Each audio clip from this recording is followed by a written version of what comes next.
Something not that chill happened last night. I'm sorry, I couldn't deliver it like Jonah Hill, but well, I had another one, but it was about the part where Danny McBride's jerking off all over the magazines. I was like, I probably shouldn't open the video with that line without any context. That was that was the one I thought you were going to lead with, but Yeah. Welcome. Going with it, but yeah, no, I thought about it, but I decided to tone it down. Welcome to the Squadcast Movie Podcast, episode 19. I'm Dan, that's Latrell, and Alex. Hi, guys. hello. For our 19th, and I guess technically our first of the year, although not our recap of last year yet video. That's next episode. Yeah. But this is technically our first one of 2026, and because we were doing it more of a finale than a kind of beginning anything, we decided, Latrell, you wanted to do something that was apocalyptic, and I really didn't want to do like 2012 or anything, so we went with This Is the End, because I know we're all going to laugh at that. Yeah, I'm happy with what the choice turned out to be. Obviously, I'm not gonna name the movie, but I requested something different, which we will get to, I guess. Oh. Okay. Yeah. But this was a good alternative. I also recommended One Battle After Another because of its pretty high popularity and from over this past season that it came out and what it's getting right now with the award season, and also just because I figured we at least got to have something that's going to be like a big contender at the Oscars this year. I figured this would probably be the most of those options. This would probably be the most accessible to like a podcast like this. And on top of that, it came out at an HBO Max recently. So figured this will know what better time now than to put it on the pod. Hey, we love it. We love it. Okay. I was gonna start with This Is the End, but I think we're gonna start with One Battle After Another. Is that cool with y'all? Switching it up. Yeah, don't matter to me, brother. Yeah, I know. I had to switch my notes up. Okay. One Battle After Another, written and directed by the great Paul Thomas Anderson, one of my favorites, starring Leonardo DiCaprio and Tiana Taylor and Sean Penn, a little bit of Benicio del Toro, and for the life of me, I can't remember the name of the actress that plays the daughter. But her too. Chase Infinity? Infinity? Is that what it is? Something like that? That's it.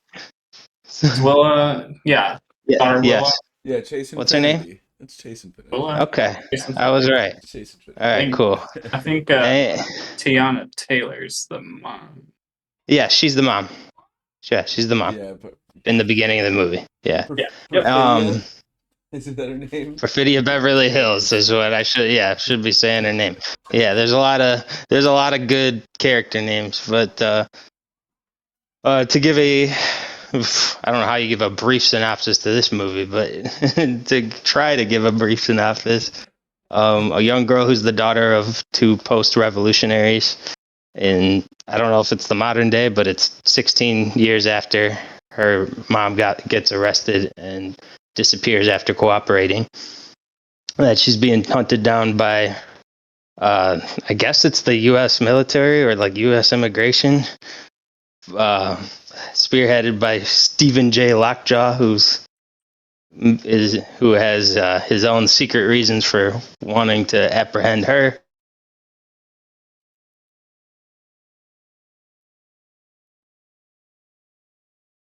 Yeah. Where'd you guys go?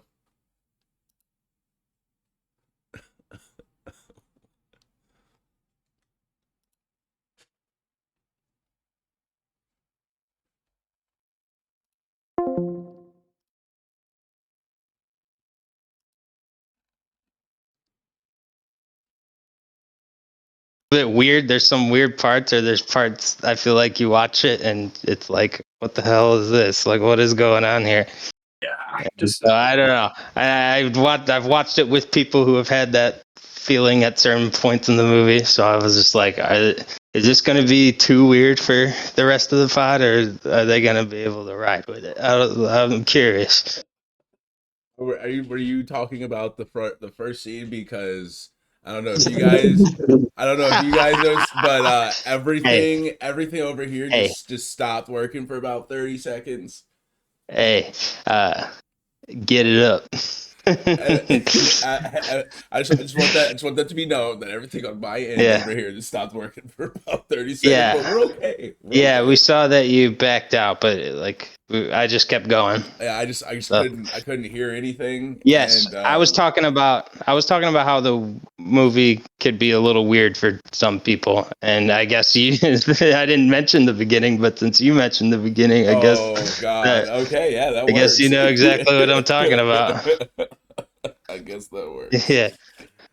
Yes, the beginning, the opening scenes. Let me just say, I watched this movie with my dad recently, and he at a certain point, I don't know, one of the scenes between Perfidia and Stephen J. Lockjaw, one or two of them, because they were all a little weird. He's like, "Does this get any better?" He said that to me. Which is honestly I one of was the like, most savage things to ever be. I know he's an asshole, but love you, Dad. But he was uncomfortable. I was like, I mean, yeah, because this is all set up. But I mean, yeah, it technically does. I guess that has kind of been the win. I didn't think she was terrible, but I think people dislike Tiana Taylor's character the most out of the movie. Yeah. I don't know. I mean, she's not really set up to be a great person or anything, but like, I don't know. There's even just like scenes where she talks, she can like, I don't know. I think people find her a little annoying, or just like, oh God, with this lady, you know? Yeah. Yeah, no, that does make sense. It could be like, oh great, like this is already too much, and the movie just started. There's a part like where she's like ripping into Leo when you know in the background that she's cheating on him with this weird dude, which is, I think that's the other thing that made it uncomfortable for some people. Is it is very hard for me, to my mind, to comprehend that she's attracted to that guy. You know what I mean? Like, you're telling me you want to sleep with him? Like, what? He's disgusting. He looks disgusting. What do you mean? Look at his hair. Oh God. She's like looking at him, licking her lips. I'm like, no shot. No way. Like, you were just so many levels above that dude. Like, what are you talking about right now? Because he's like athletic or something? I don't know. It was just weird. It's just, and I don't know. So I think that's why some people found it a little uncomfortable. But like, as I said, or as it is, it's just really the beginning, and it's just setting you up for the rest of the movie. So that's kind of what I've said to my dad too when he asked me that. Like, just give it a little bit, and then it gets a lot better, I guess, for you at least, right? Or for other people. Time, good things come. Yeah, that's Uh, all I had to give it. It was a little bit of time. It was all good. But no, to like answer your question that you were asking about Tiana Taylor, like I just don't feel like this is like, I don't know, I didn't like her in this movie. I've seen her in what? Medea's Big Happy Family, and yeah, this is a big step up it's a big step up for Regina Hall too, who actually did, in my opinion, did a good job. And shout out to her, man. She was in Scary Movie 4 and shit like that, and now she's in a PTA movie, and I love her character. I love what they do with her character. yeah, It's how she gets that, they get that SOS warning because the guy gets taken in. And her first instinct is to go find the girl and get her out of there because she knows they're coming for her. That's cool. the guy, is it Virgil? remember Virgil. Which one? I can't remember. What does he do? Oh, the other guy in the Christmas Club, Adventurers Yeah. Club. Virgil Throckmorton or whatever. Yeah. I enjoyed seeing him because I get him back from the Divergent series. That I really. Oh, is that what he's in? Because is he like? Does he play like her dad or something? I don't. Yeah, she plays her Okay. dad. He plays her dad. Yeah, I know she doesn't play his dad. She But... definitely plays his dad, no doubt. No, but I recognize. I keep looking at him while I'm watching this. Like, what is that guy in? And I was too lazy to look it up. Well, I think he's also been in Law and Order too. Was he? Oh, actually. Oh, I think yes. you're right. Okay. Yeah, that makes sense. Yeah. What season of Law and Order was he? I know exactly. Let's see. I think it was just maybe the original Law and Order. Anyway. I can't remember. But, Holy shit! I have a Man, lot of notes about 1990. Oh my god. What? He's from the Law and Order that started in 1990. Oh man, he was a lot younger then. Shit. Okay. He's been there for a while. What do you guys think of the music? Because that was another thing that was up for like debate between some people, whether like it's a lot of like one note piano. I mean, there's some good like nice scores for the main themes, but like the parts where like it's a little energetic and you just hear like one note piano melodies kind of, but like it's one note hitting a lot at times in a row. Some people found it annoying, but I thought it was. I'll defend it with my life. I thought it was cool. I personally don't like it, but I can see how other people can. Yeah, my dad was annoyed by it.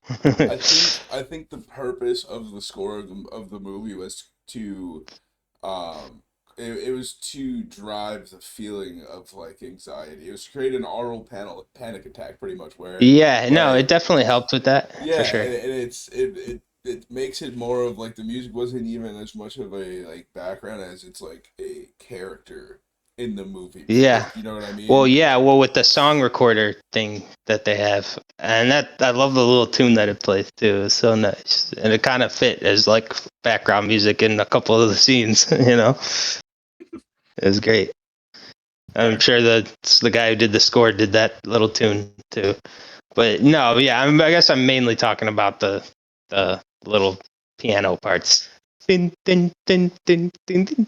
Yeah, Then exactly. it just goes like that for like a whole time where they're like raiding the immigration center or like Leonardo DiCaprio's running away from something. It reminds me of like some of the beginning scenes of Pee-wee's Big Adventure back when we did that episode for the podcast. It's like it's like remedial, but it didn't do like I said, it induces like a panic attack. Yeah. And when I say remedial, I don't mean to disrespect anybody's music. It's very no, I very know good, exactly what it's you mean. just like it's very basic and it makes you feel a very specific type of way, and that is the goal of the actual piece of music. Yeah, it's weird. It is a little weird in this movie because it kind of. I think if I was hating on it, I would say it throws off the tone at times. But in my opinion, it kind of like creates its own unique tone, like of each scene.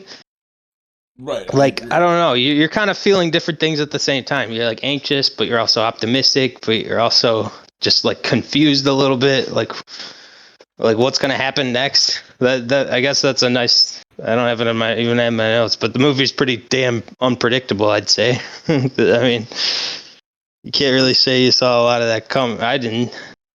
No, So, I would agree. It is at least very unpredictable. It's this was my first time seeing it, so it was okay. I think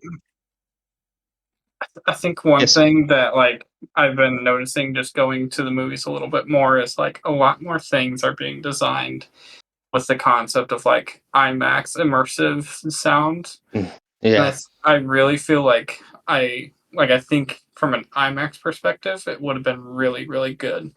Like in the theater, but from like a flat no surround sound like TV perspective, I kind of get lost in that, and that's why I kind of downgrade my feeling Okay.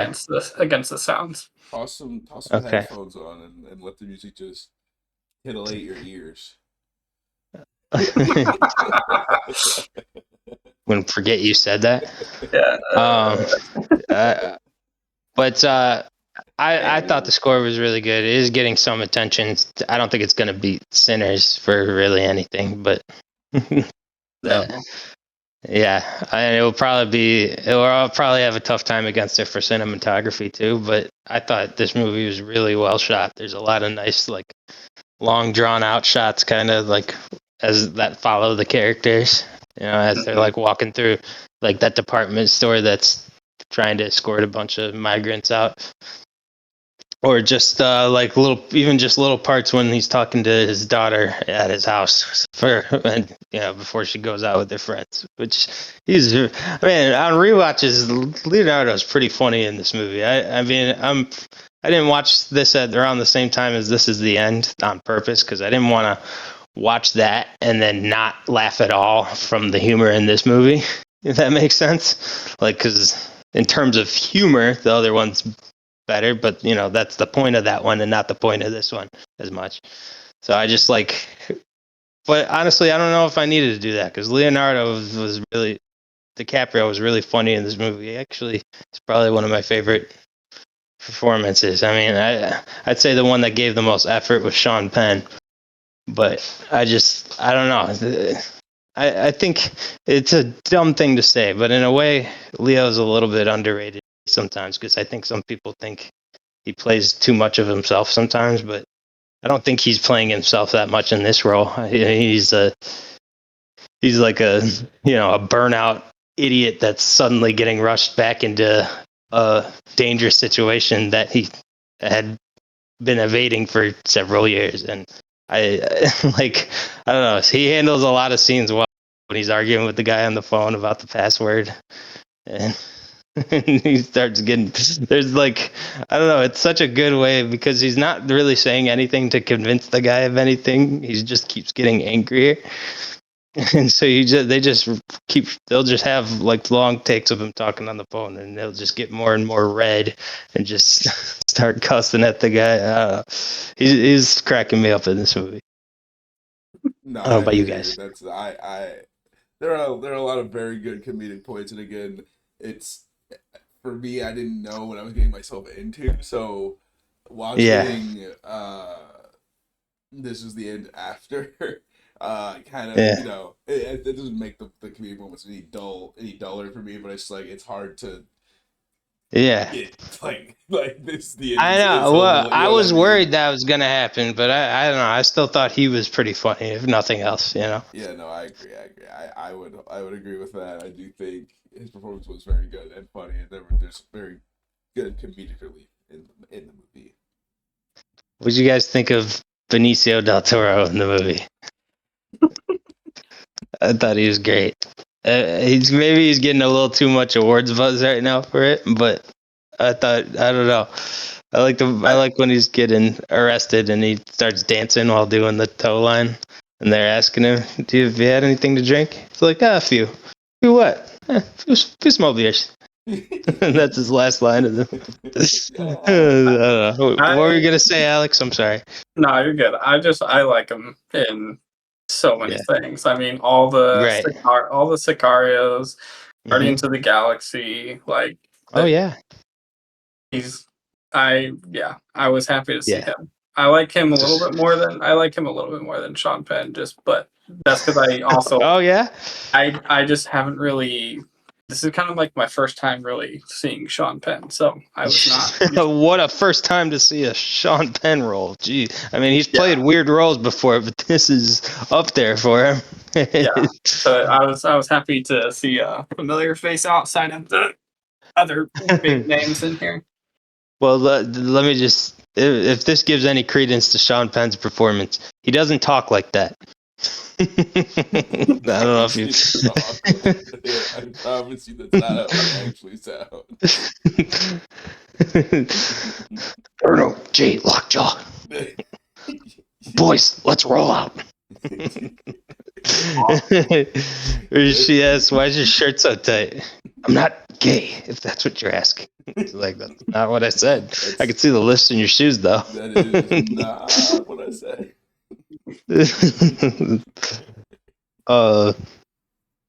There's I guess I already mentioned the cinematography, and also just, I guess, that plus the music and everything else kind of plays into the directing by Paul Thomas Anderson. He might actually win, I think, because he's a little bit overdue. The Oscar still owes him from when he lost. Well, they don't owe him. In 2007, he directed a really good movie, There Will Be Blood, which will be on the list eventually, and it lost to No Country for Old Men.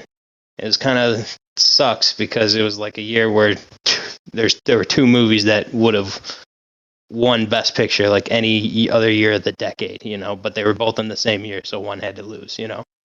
Right, of course. And Oscars is big on giving you one if they felt like you should have one, even though there's some notable ones that they haven't. And this is a good year for it because this is a movie that's getting a lot of award buzz. The other thing I got to mention about it, this movie cost $150 million to make. A little crazy. Yeah. Well, man, I usually say this about movies I hate, but this is about a movie I love. I don't know where the $150 million went into this. I mean, it does look like it was kind of expensive, but I would have thought like 70 million, 80, Like, that's a lot. And I know they gave him a lot of money to do whatever he wanted, and that's cool, but I don't know. It's not like there was a bunch of visual effects. That's Yeah. a lot of money.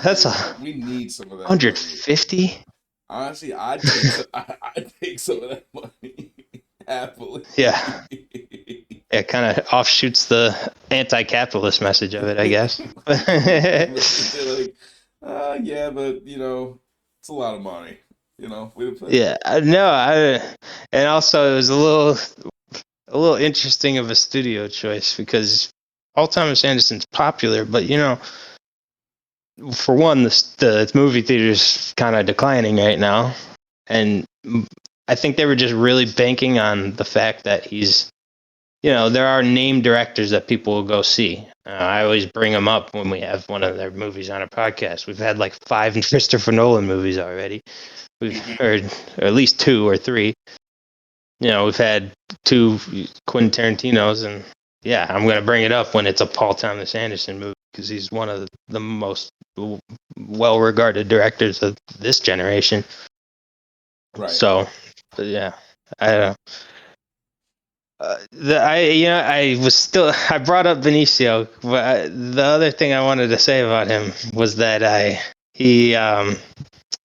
think I love his role in this because a good point of the movie is kind of like anxious, like the bad guys in this movie are more powerful than the good guys from the onset. You already know that, and so and they're after them, right? So like there's an unsettling feeling kind of throughout the movie in that sense. And something about Benicio, his character, Sensei, and the way he's like so calm about everything, I don't know, makes like me as the viewer calmer in those scenes. And it's like something to appreciate in a way, if that makes any sense. It does. Oh yeah, absolutely it does. And in my opinion, so I think a lot of people, I think a lot of people like that in a sense. They like, some people complain about it when it happens too much, where like scenes that could be like suspenseful and make you suspenseful kind of get thrown out because someone's being like, throwing out jokes. Like, I don't know how you might see in a Marvel movie or something like that. Like the only time I would say that it was acceptable is like Deadpool, because that's like his whole thing, Right. But in my opinion, it's better. Like, I think movies that do that wrong probably allow too much of the cast to do it. Whereas this movie, and I think movies that do it well, they have like one character be that character, like you let them anchor that kind of emotion that you're trying to send out for certain scenes. So, and he does that really well, which is maybe why he's getting a little more Oscar or awards buzz than people might expect, because I do think it is an underrated performance by him. I think people just think he doesn't do enough, but I don't know. I think he does a lot with a little. Right. What else? Oh, I guess I just have a couple of. I just all the only other notes I have are just about just how the production went down. I don't know, even little small things, I guess, like the shot when they're looking into the tunnel that Leo escaped through, and there's like a tapestry in the background, and it's just showing from the perspective of inside the hole, showing up from. I thought that was a cool shot. I thought it was cool. I'm probably gonna name whatever she was wearing wrong, but like the skirt she was wearing was kind of cool, with like a juxtaposition kind of thing, because she's almost like it illustrates kind of that she was like a girl who was sort of living a normal life and got thrust into this crazy shit, and it like gets dirtier too. Right. I don't know, and it also adds kind of a comedic element to the movie, in my opinion. Like when he's chasing her around, she flips him over and runs away, and she's like running away from him and like stopping and trying to like juke him out. She's running with that like bouncing around at her feet. I don't know, something about it makes me laugh. And also just the fact that this is happening with Sean Penn's character, who is Right. a walking comedy in a sense. He is a joke in a sense. His character's a joke. You know, it's like making fun of an archetype in a way. No, it really is. Like it's, I don't know, it's like making fun of the insecurity of a guy like that, I guess, you know, by making him just incredibly insecure. Right. It's funny. And okay, the only other thing I gotta say about the movie is the final main scene. I love when she's driving on in the hills, and she, I love how it's shot, and the music in that scene starts with like this like slow ticking with percussion, and then you hear strings, so it, like, to add suspense. And you can almost see it as like the movie's being shot. I remember thinking too, like, what's gonna happen here? Like, what's going on? And then when she actually comes up with the idea to like hit the brakes on a hill because he won't be able to see it, you could almost like see with how the way the movie's shot, like you can almost see the idea come into her brain. You know what I mean? Yeah. So that, I don't know. I thought that was really cool. It looked cool, like the shots of that, all of that. It was like the big ass Hollywood hills, like from way up, showing the cars down the road. That was cool. It was a cool little car chase to end it. I'm just a big fan of car chases. I don't know why. Any car chase in the movie, I'm just kind of like, this is fun. I like it. He likes the chase. What can he say? I like the. I love the chase. Okay. Any other thoughts about one battle after another, guys? Negative. Negative, sir. Okay, let's go to our ratings. I'll go first since it was my recommendation. Yeah, I really, really love this movie. I love almost pretty much everything about it, besides maybe some things from Tiana Taylor, and just, I guess, a little sense of what the hell was Leo even gonna do up until the point he found Willa, but because he was way overpowered. But things worked out anyway. I guess one other little shout out to the little emotional letter that Tiana Taylor's character writes. I thought that was nice. Anyway, 4.5 stars. I can't, probably not perfect. Or it's not perfect, but it's one of my favorite, if not my favorite movie. So that's where I'll sit at that. Alex? I'm gonna give a. I can. I'm gonna give a 4. Okay. Yeah, I don't know. You know, well, it's just funny because I like over talked when I was giving my ratings. I started rambling, and I was like, "Ah, shit, I better cut it short and then just say, all right, 4.5." And then Alex just goes 4. This is funny. I'm Yeah. gonna give it Go ahead, Licho. I am also going to give it a 4 Squadcast podcast thumbs up out of 4. Okay. It was very We're good. average. I thought it was very good. I thought there were some moments that might have been a little bit flat, but overall, or maybe not flat. Maybe I just didn't understand it, or it kind of went over my head for the first watch. But it was very Get good. it up. It was very good. Get it up. Yeah. So that levels out to a 4.0 for one battle after another. All right. All right. Let's go ahead and get into this is the end.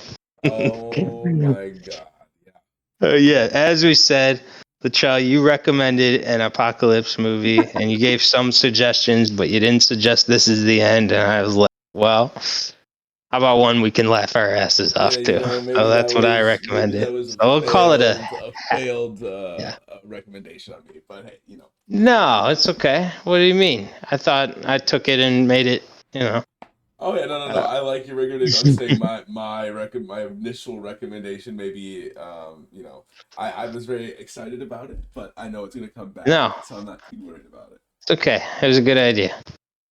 And we picked this as the end. I don't regret that at all. I'm sure you guys don't either. I had a pretty good time watching this movie. Oh, not at all. Not at all. I mean, Yeah. this was the first time I watched this movie, and I'm happy. Alex, you've never seen this before? I've never seen this before. And it was Oh my god. probably the wackiest thing. Well, not the wackiest, but Hey, You've no, never it's seen pretty this movie wacky. before? yeah, Man, but I enjoyed Welcome. it. yeah, hell of a movie to see your first time. Yeah. Hell of I'm a glad that I watched this second, because this was I'm just kind of like, Yeah. nah, thought the podcast were like based off of the first one, and then I was like, okay, this is actually going to be probably a pretty hilarious podcast. Yeah. Right, exactly. I thought, in a way, I kind of picked two comedies because the other one has plenty of humor in it. In a way, it kind of is like a dry comedy. And this one there's no joke about it. It's a comedy. Everybody in the movie is a comedian. Everybody, they're a comedy actor. So they literally play themselves. Yeah. Oh, yeah. Brief synopsis. Seth Rogen, James Franco, Jay Baruchel, Jonah Hill, Craig Robinson, and Danny McBride are all stuck in the apocalypse at James Franco's house. And they just fuck around the whole time. Literally. While crazy shit happens. And that's literally the plot. That's all they needed. And they said, all right, we're all in an apocalypse. Let's write jokes from there. That's literally all they needed, and they succeeded.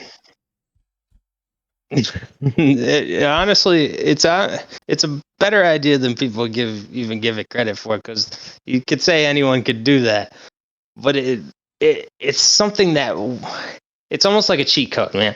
The thing people rip on when it comes to actors, specifically like these guys, or I guess even just comedy actors, or people that aren't going up for Oscar winners, and it's not even a criticism. Sometimes it's just people talking about how they view these actors, which is that they can only really play themselves and just tell jokes as themselves, in some ways.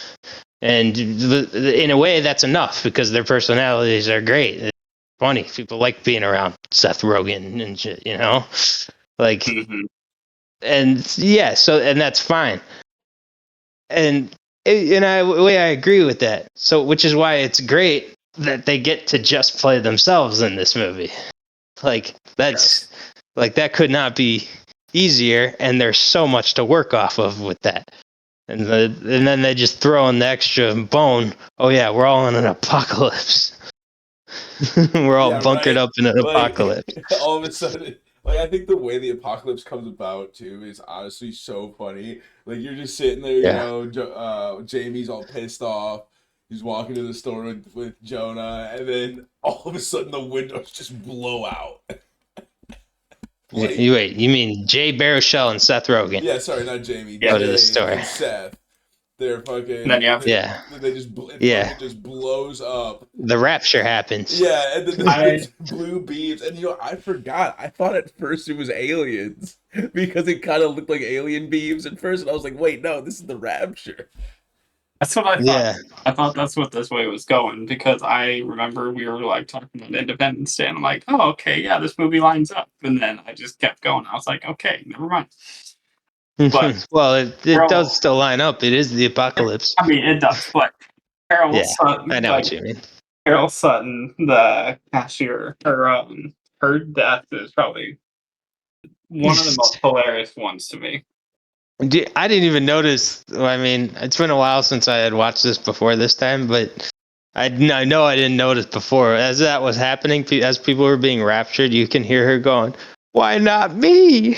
Take me too."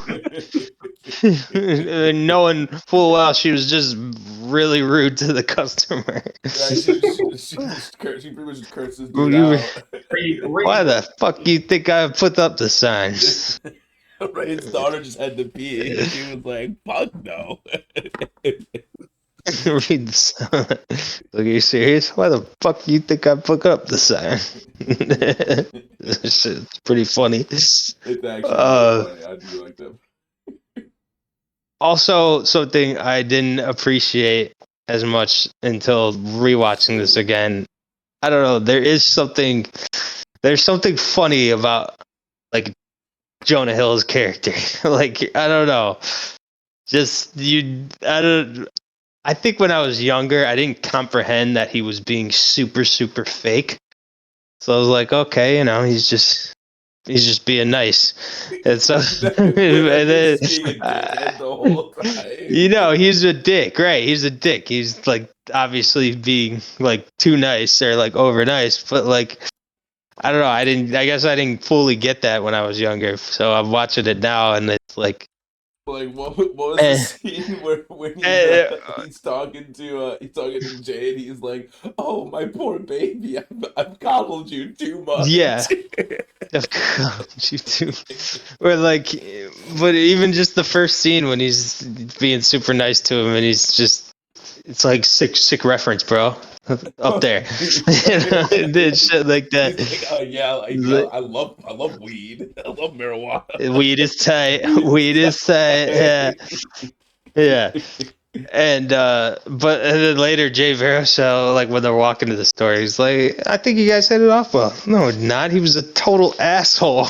It was great. He just completed his nose off rip. Oh my god. Dude, like this movie is insane, and then what's his name? Danny McBride, like becomes. Oh my god, dude! He gets Danny McBride. Just pisses Mountain Dew into the toilet. Dude, can I just say something? Danny McBride, I seriously, after watching this, I might just go binge everything with Danny McBride in it. Dude, just go watch Eastbound and Down. Just go rewatch all of Eastbound and Down. Yes, I will. I'm gonna watch that. Everything he's in that is for adults, because I know he's in some stuff like for kids, but that's where he's got to be watered down. But then he is, I don't know, everything I've seen him in, he cracks me the hell up. Pineapple Express, Land of the Lost, Eastbound and Down, and this. And honestly, they know exactly what kind of funny he is. He's like the idiot dude funny, like almost a little bit rednecky in a way. But I guess definitely. Like I've seen him dressed like a red, white, and blue idiot before. Oh, absolutely. Also, add Land of the Lost to the list. I forgot about that. Yeah. Oh, yeah. Add it to the list for sure. Oh, that'll be an episode. It has me in tears, bro. Yes. Oh my I'm glad you agree because a lot of people hate it. The fucking, what is it? The Slee stat? I'm not even gonna get into it. We'll get into it whenever we do a pod on it because that will be a great one. Craig Robinson in this movie does not get enough love, in my opinion. Yeah, I love him. I love his piano song, "The No Panty Party."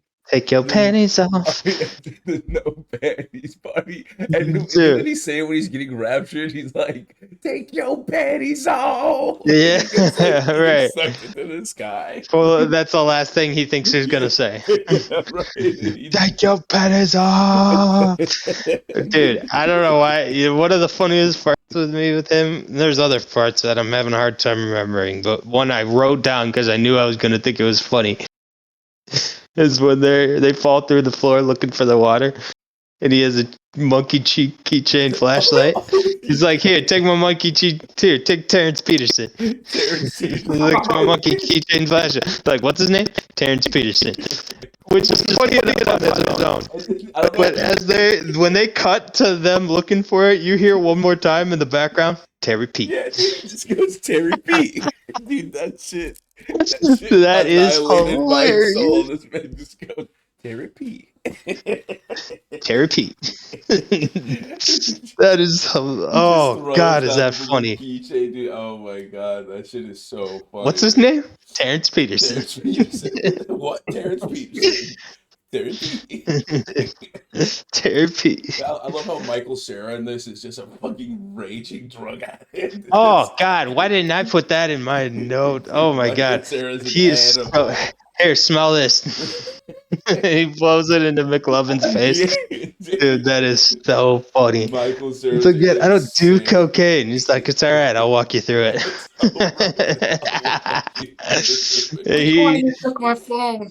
Oh Yeah. my God. All right. His first part. The pockets right now. Yeah, and then it was in his He pocket. slaps Rihanna's ass. Dude, that part, and she slaps him, and like Jason Segel's standing there, like, man, Michael Early, that's not cool. He's like, Jason, shut the fuck up. Playing a game, baby. And he looks at her, he's like, oh, I'm just playing a game, baby. Playing a game, baby. That is some funny shit, dude.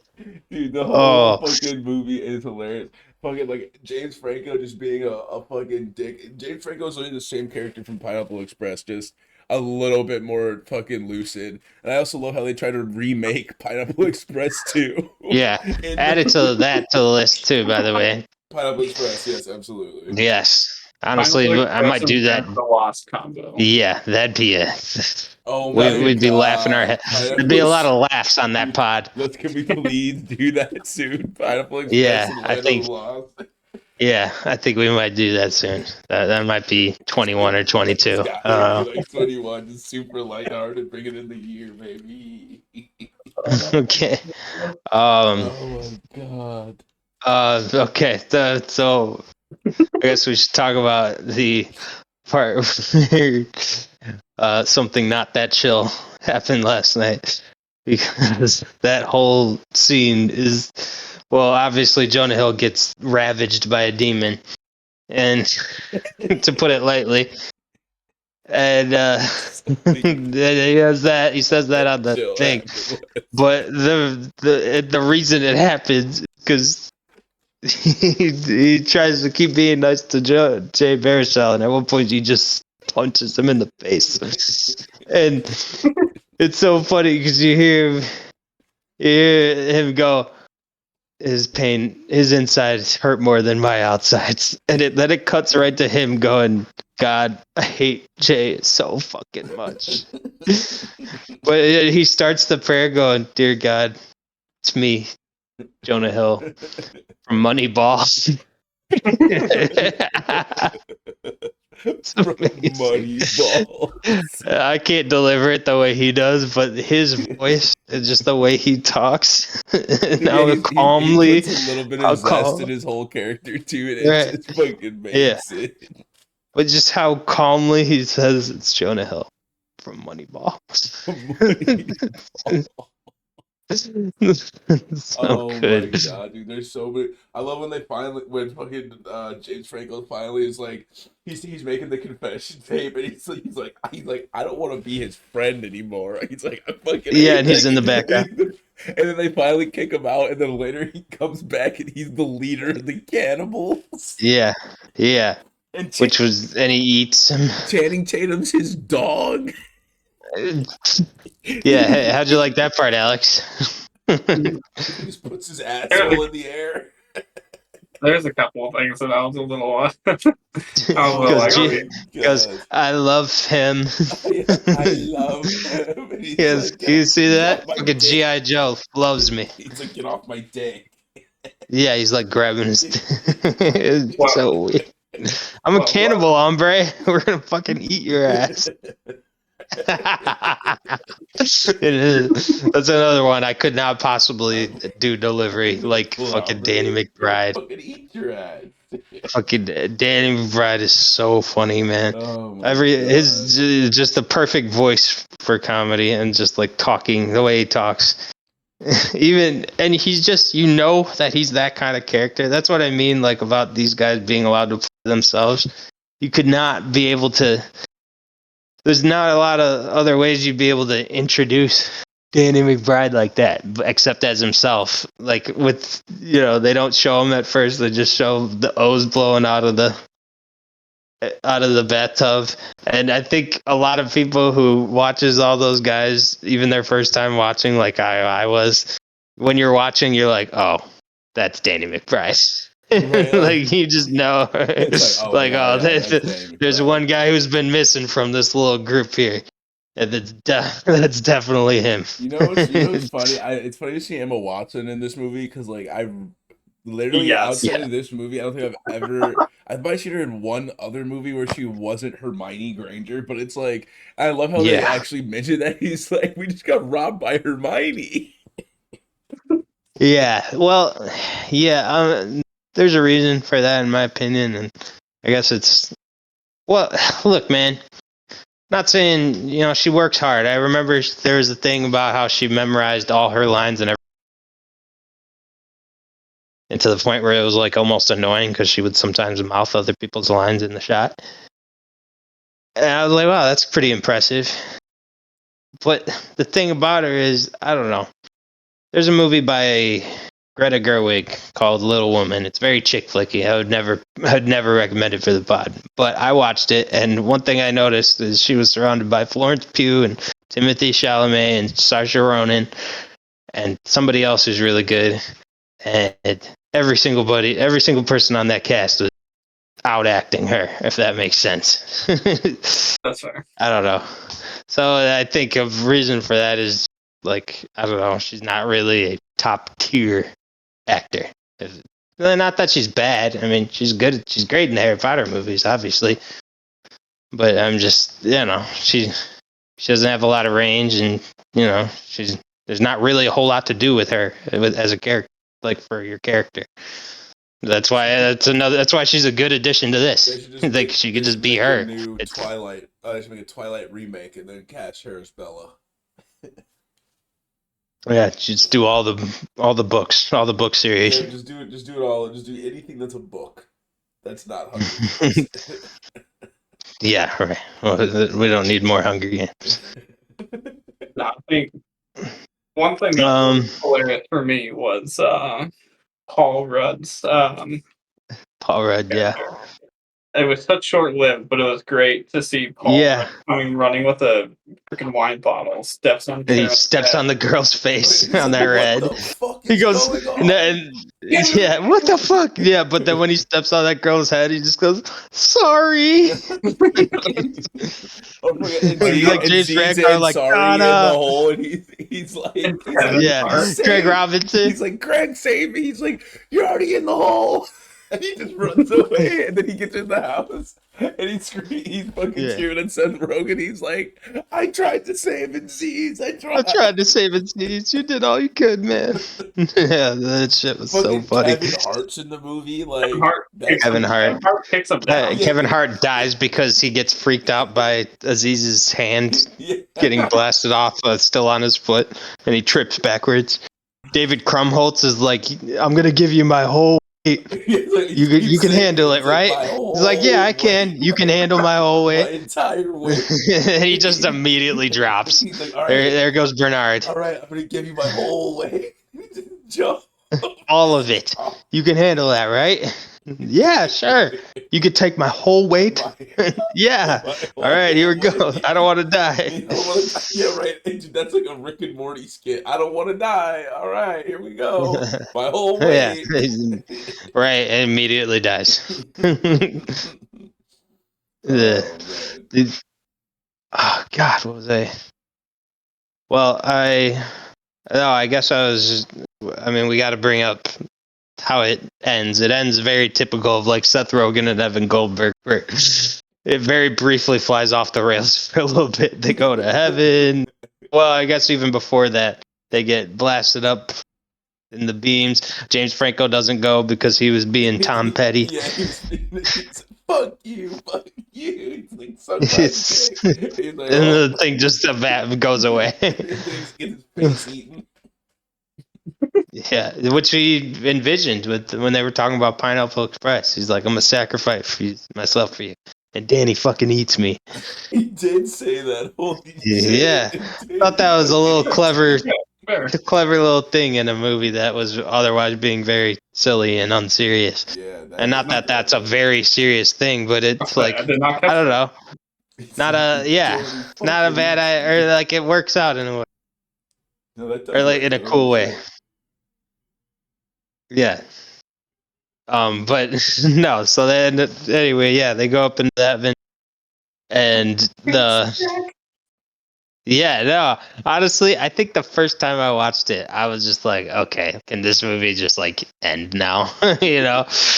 But I don't know, on rewatches, I think they trusted that people would like it more on rewatches. They didn't like it to begin with, Yeah. but because especially if you're like the age group that enjoys that, because you know, or even like a little older, because I don't know, I mean I have older siblings, so I definitely remember Backstreet Boys. So Right. No, I do. I thought that was yeah. very cool. But yeah, to your point, it did absolutely go off the rails. Yeah, so it's like, what do they even do? How much further can this go? Like, you know, Exactly. What else is happening here? What else can we possibly like I know do? it's a happy. This is like the happy ending or whatever. I don't know. It was funny though. Fucking Craig Robinson. Welcome to heaven, motherfuckers. He opens the pearly gates and he gives them he's like, you got a halo, guys. And then he gives them halos. Then he pops he sparks and they have joints in their mouths, and then they use their halos to light them. I don't know. It's just a funny little goofy. You could just, I mean, there's overall structure they had to write, but you could tell they just did a lot of time just writing funny shit and funny little silly things in there. You know what I mean? Yeah. Anything else you guys want to say about This Is the End? Honestly, Or is this the end? or is this the end? Honestly, no. I think it's just I think it's a really funny, just goofy movie. There's not really too much to analyze about it. When the demons come out, it's fucking hilarious. It's the denial's Right. hilarious. The jokes are hilarious. It's I think it's just a good, funny movie to kind of lighten the mood. And it's if you like raunchier comedy, that is. Yeah, it is pretty raunchy. So off of that, what's your rating? My rating? No, not Latrell. Off of that, what's your rating? Like, I'll actually give a longer rating. Okay. I thought you said off the bat. I was like, I just told you what I thought off the bat. No, off that. No, off that for this movie, this one stays in that 4 Squadcast podcast thumbs up out of 5 for me. It's just like it's a comedy. There's like maybe a handful in the existence of comedies that I would give like a genuine 5 because it's a comedy. But Sure. like yeah, no, for like the movie that it is, I think that rating is very fair. That's fair. I love this one. It was actually it was a really nice touch to this podcast episode. And Yeah. these kinds of movies, they kind of like hit well with me. I don't know why. I think it's just because like I'm in a serious world half the time, so it's just like having something so stupid is just such a great thing. And the cast was great.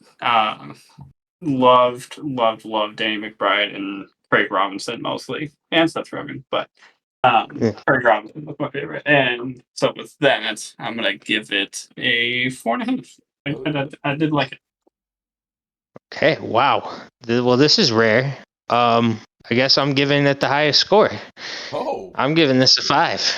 Oh, that rounds it out to a Yeah, 4.5. yeah, right. So that might be confusing because I gave one battle after another a 4.5. But I kind of rate comedies differently in my mind a little bit. Like I'm basing it off of really how funny it is and just how enjoyable the experience it is.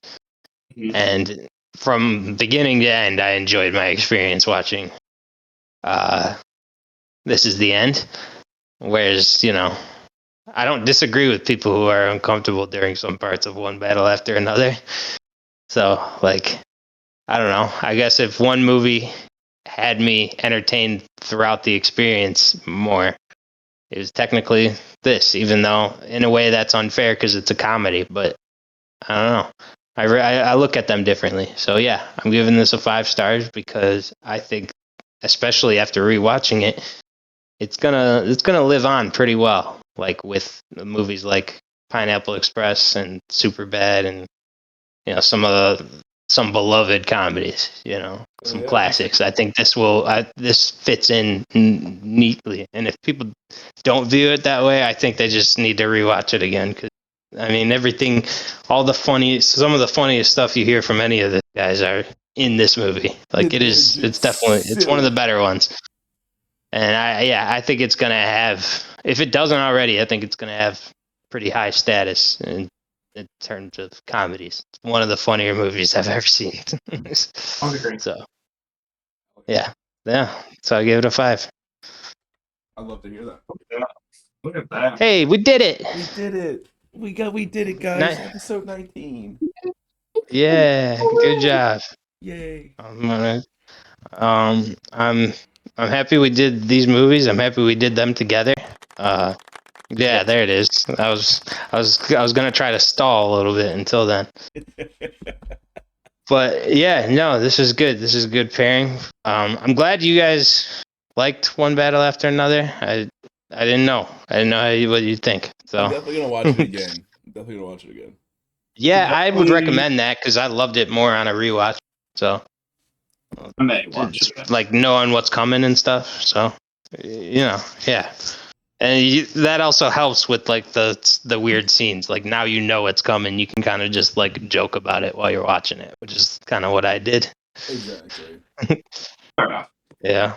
So and as for This Is the End, well, honestly, I could rewatch that anytime, or you could just rewatch any movie with any of those guys in it. Like I said, I might start binging a bunch of Danny McBride because he's so funny. Even just his first line when they finally show his face and he hits a joint. Fuck yeah. you just know you're in for some shit with him. Right, like So it's good. like okay, yeah, here we go. Yeah, like so that's great. Yeah. Well, thank you guys for doing another pod with me. This was great. Thank you.